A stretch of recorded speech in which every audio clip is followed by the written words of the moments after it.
Babe! Babe!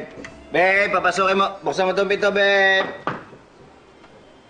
Babe! Che! Sa labas ka matulog! Babe, ano ba? Buksan mo na to, please. Buksan mo na para makapasok na ako. Anong oras na, ha? Ang hilig mo umuwi na 10 oras ng gabi, tapos mang-istorbo ka? Hindi naman, lang kami. Nagkatuwaan lang ng mga barkada ko. Sige na, buksan mo na to. Nagkatuwaan? Lagi naman yung dahilan mo eh. Hindi ka marunong umuwi sa tamang oras, tapos mambubulaho ka. Nagiinuman pa nga sila eh. Umuwi na nga ako, iniwan ko na sila eh. Che! Umuwi ka mukha mo! Hindi ka marunong umuwi sa tamang oras. Para matuto ka, diyan ka na matutulog sa labas simula ngayon. Oy, babe. Hoy. Babe, ano ba? Buksan mo na to, please. Babe! Mabulong ka dyan sa labas. Babe naman, ano ba? Seryoso na ako, ha? Buksan mo na to. Buksan mo na to.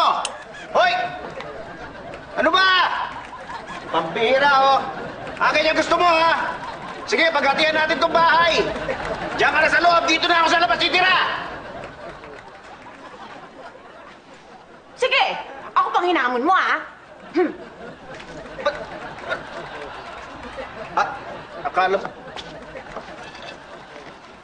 Akala mo, nagbibiro ako, ha?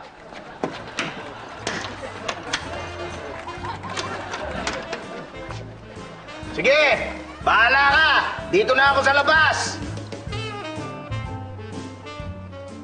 Hello? Hello, mga tol. Oh, pasensya na. Umuwi na kagad ako. Pero ano, tuloy natin inuman dito sa bahay. Oo, dala kayong inumin, ha? Ah, sige, kita tayo dito. Bye-bye. Alam mo, ha?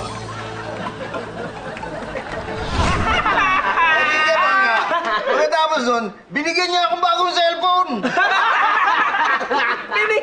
Ang ganda ng cellphone mo eh. Oo, bagong cellphone. Kaya nga, di ba? Bibigyan niya para ako, marami ba? Isa pa? Hoy! Ano ang ibig sabihin nito, ha? Hoy, di ba nagkasundo na tayo? Paghahatian natin bahay? Diyan ka sa loob, dito ako sa labas! Aba! Walang niya ka talaga. Hoy! Hoy! Basta-basta! Akala mo, ha?